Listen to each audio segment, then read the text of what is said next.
In gaming, every decision matters until you stop playing the game.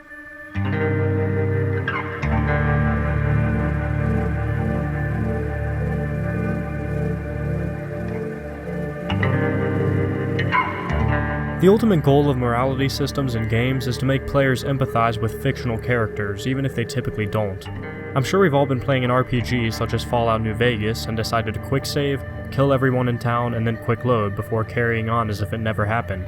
The fact of the matter is that we aren't 100% immersed. Every time you even think about saving the game, you're taken out of the experience, and not many single-player games have the guts to give you a one-life difficulty, and not many players would bother with the option if it were there. So another option of handling a game's inherent disconnect from reality is to acknowledge it. There will be post-credit spoilers for Prey 2017 ahead. So, if you've finished the game, you know that the entirety of Prey took place in a VR simulation of the events of the Talos 1 Typhon outbreak, and that you yourself are a Typhon Phantom, with one of many incarnations of Morgan Yu's psyche, along with some mirror neurons implanted into it. As the in-game literature thoughtfully explains to you, mirror neurons are essentially the empathy neuron. If you saw someone bang their shin on a coffee table, your mirror neurons would fire identically to if you had hit your own shin on the table. They're the reason we cringe when we see somebody embarrass themselves, and the reason you can sort of feel it in your own body when you watch something like this. Back to fictional stuff. The biggest difference between the Typhon and the humans is that Typhon are unable to empathize. They lack mirror neurons. All their wonderful abilities, there's one thing we can do that they can't. Empathize with the suffering of another living creature. Picture a cat toying with a rodent before killing it. The cat doesn't recognize the rodent as being alive, and for that matter, probably doesn't even recognize itself as being alive, and so the cat doesn't hesitate to hurt it. The Typhon hive mind is much the same way. Since it's unable to empathize with other life, it doesn't factor right and wrong into its decision-making. The only thing it takes into consideration is its survival and its prominence. They're animals, in the same way that the cat is. Alex Yu wanted to bridge the gap between humans and the Typhon, and he recognized that the Typhon needed to be able to empathize with us first, and acknowledge that we're just as alive as it is. So a good place to start when attempting to give a creature empathy is to implant mirror neurons into it. So that's some interesting and well thought out sci-fi, but what's meta about it? Well, who else do we know that routinely shows unempathetic behavior towards beings that it doesn't see as alive? Gamers. Odds are every single person listening has done this before. Whether you take your games very seriously and try to play them pacifistically or behave in the exact opposite way, there's no denying that the vast majority of us only do non-lethal playthroughs for the challenge, not because we actually care about the generic guard's well-being. In that sense, gamers are, as a whole, exactly like the Typhon. I have a friend who played BioShock for the first time recently, and he told me that he only saved the first little sister because he thought the Tenenbaum would attack him otherwise, and after she left, he harvested every little sister he could. Why bother making the game harder for yourself just for the benefit of a fictional character, right?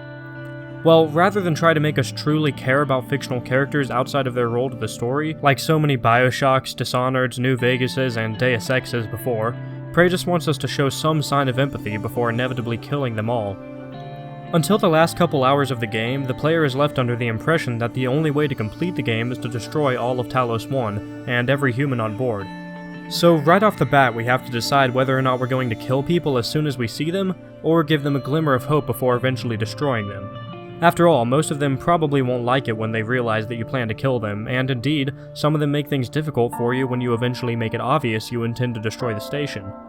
All in all, it probably would be less hassle to go ahead and kill everyone you meet as soon as you manage to get behind them when they're alone. However, the point of the simulation isn't to see whether you decide to destroy Talos 1 or save it.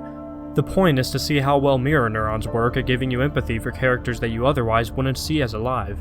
You go through most of the game under the impression that they all have to die, so saving them is impossible. However, you can demonstrate to Alex and the game designers that you were able to show empathy.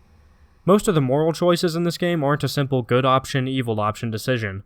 Killing them right off the bat is totally justifiable and maybe even more merciful if you plan on destroying the station. Most of the moral choices instead are based around empathy.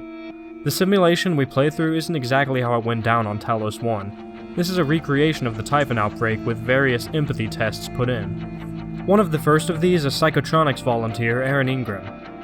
We find Aaron locked inside of a test chamber within Psychotronics, in front of him a terminal showing his rap sheet. which includes everything from distribution of controlled substances to solicitation of a minor. However, he insists that while some of what it says is probably true, the record was inflated to make it easier to initiate the test, which would be lethal to him. He is, of course, begging to be let out. However, therein lies an ethical issue. It's not as simple as it would be evil to keep him locked up. He could be a major threat to the people on Talos 1. We even see another Psychotronics test subject going on a killing spree all over the station a bit later, but I'll get to Mr. Golubkin soon. This is, as I said, an empathy test. In fact, to let him out could almost be called too empathetic. While Aaron turns out to not be a threat to the Talos crew, he very easily could have been, even if you had the foresight to dismantle the weapons in the armory before letting him out. You're essentially asked whether you're going to put your empathy for the man in front of you ahead of your empathy for the rest of the Talos crew, now that you aren't interacting with them directly. It's decisions like this that separate this game from so many other RPGs. You don't choose between a good guy playthrough and a bad guy playthrough, it's a matter of whether or not you'll be empathetic in a hopeless situation. Letting Aaron Ingram out can totally be described as a bad thing to do. In this case, if you want to be the hero of the story, you have to choose between morality and empathetic compassion. That's driven home even further by the next example I'll draw on. Luka Golubkin, the imposter chef. When you first get into the crew quarters cafeteria, you'll find a telepath has brainwashed several humans and is sending them to suicide bomb you. The only way to non-lethally deal with the humans is to use electric damage to knock them out, then take out the telepath. The man calling himself Chef Mitchell has a different approach to the issue. He holds up in the kitchen and puts a shotgun to any humans that try to suicide bomb him under the telepath's influence. Observant players will note several things about this man. Firstly, he doesn't recognize you, even though you're an incredibly important scientist at the company. Secondly, he has a Russian voice and appearance, not like any Mitchell I know. If you aren't onto him, or are just playing along with his ruse, he sends you to his quarters to grab a medal he claims is important to him, and he says to ignore the flickering lights. Don't worry about power flickering. Station is just hurting. Keep going. If you've been paying attention, you'll know that Typhon caused lights to flicker when they're near, and sure enough, there's a Typhon Phantom waiting for you near his quarters. It was a trap by Mitchell. On top of that, when you go into his quarters, you can find an audio log of his, and find that he has a totally different face and voice than the Chef Mitchell you talk to. And at last, the final nail in the coffin. With your suspicions raised, you might check a security terminal to see that he's deceased, and his tracking bracelet and body are in the freezer behind the imposter chef. I played along with Chef Mitchell's game, and having shown that I survived his trap, he played coy and tried to get me to go into the freezer. This is when I pulled the rug from under his feet and knocked him out with the stun gun. But now what? Do I kill him? Upon looking in the freezer, it's revealed that Chef Mitchell was only several victims of his.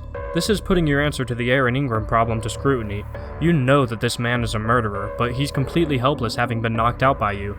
Do you try to lock him in the kitchen somehow and risk him breaking free? Do you lock him in the freezer instead and risk him freezing to death, or do you just kill him now? Well, if you're on a perfectly empathetic playthrough as I was my first time around, you have to leave him alive. I locked Chef Mitchell in the freezer, and I put some glue over the button to open the kitchen door just in case. Well, unsurprisingly, he managed to break free, and upon making contact with Daniel Sho, the girlfriend of one of the imposter chef's victims, she pleads us to make sure that the imposter chef, Luka, dies.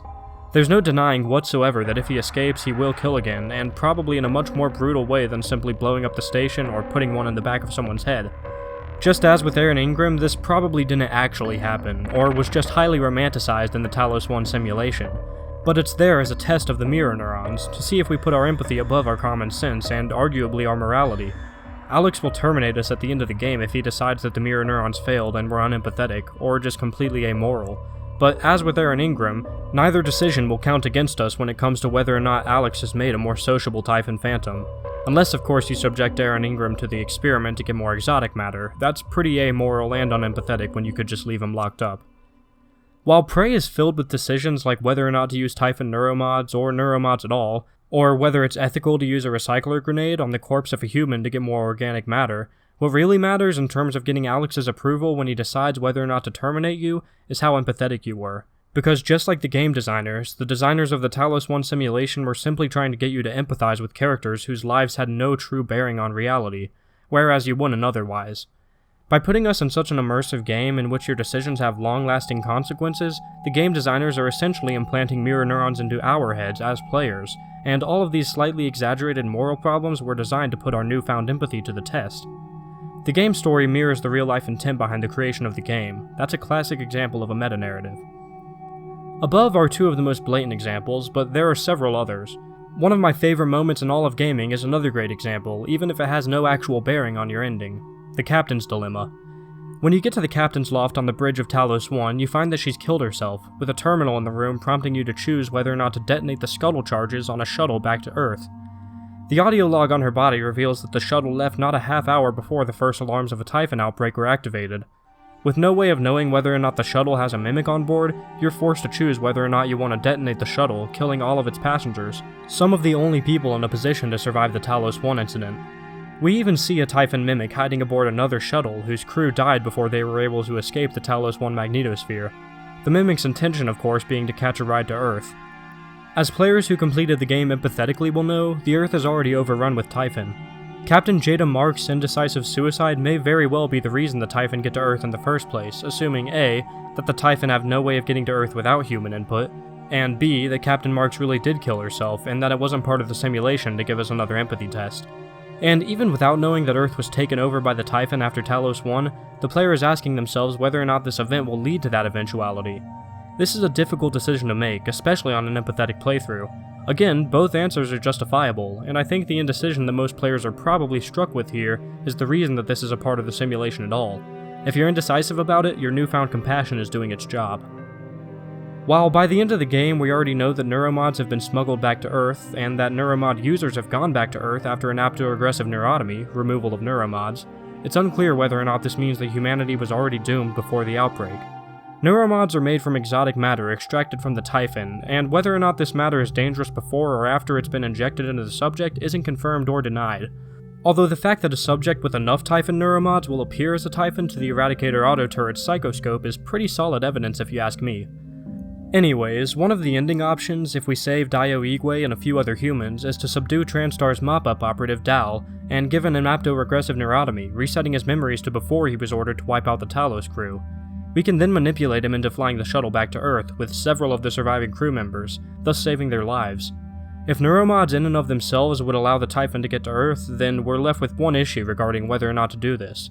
There could very easily be a Mimic on board the shuttle with us, which would undoubtedly escalate things on Earth beyond any containment, while any threat that neuromods or exotic matter alone would pose would take some time to come to fruition, and probably be containable.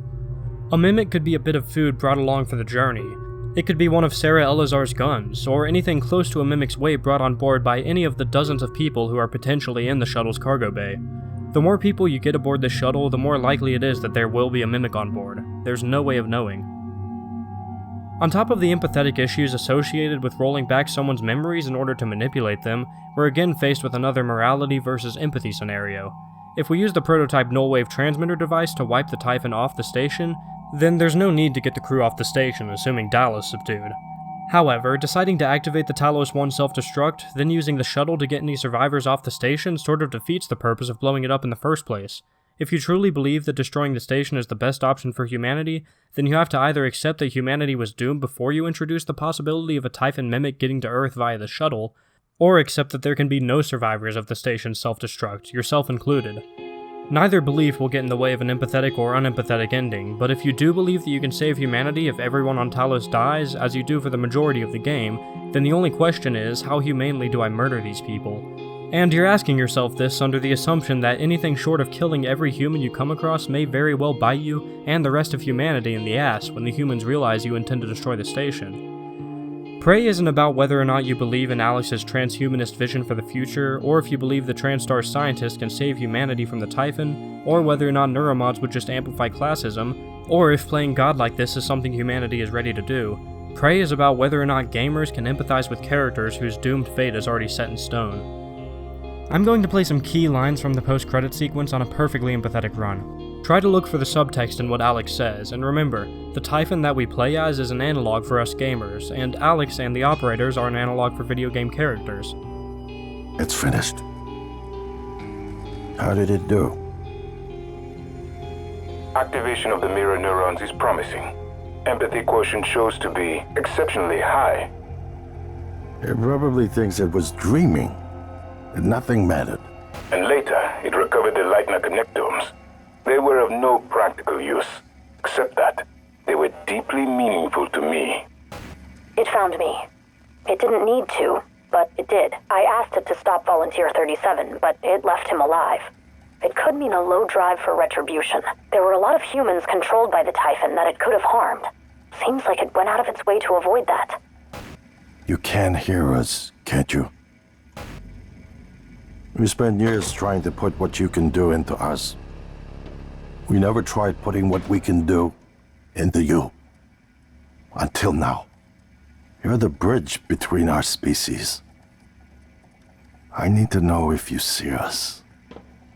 I mean, really see us. Take my hand if you do. At the end of the day, it doesn't matter if you treat the humans with compassion, because you're working under the assumption that you're going to have to blow up the station anyways. It doesn't matter if you treat the humans with compassion, because it's just a simulation, and humanity is already overrun by the Typhon. It doesn't matter if you treat the humans with compassion, because it's just a video game, and these characters have no meaning outside of their purpose to the story. But we aren't the Typhon. To the Typhon, humans are only as alive as characters in a video game. The difference between us and the Typhon is that we can empathize with something, even if we know it isn't truly alive.